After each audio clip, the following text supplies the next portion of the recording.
Hello guys, in today's video I'm going to talk about how to fix WhatsApp GIF not working problem. So the answer is easy. Just go to the settings and then scroll down to the apps section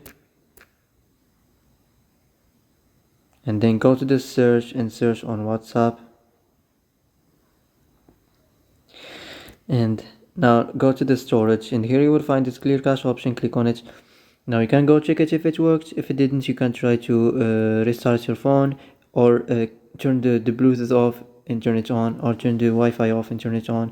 And if it didn't work again, maybe try to clear data, but be careful. If you clear data, all your files and all the messages and the chats and the media will be deleted, so be careful if you want to clear your data.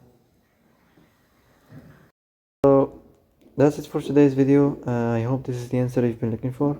And if you like this video, don't forget to like and subscribe, and see you in the next video.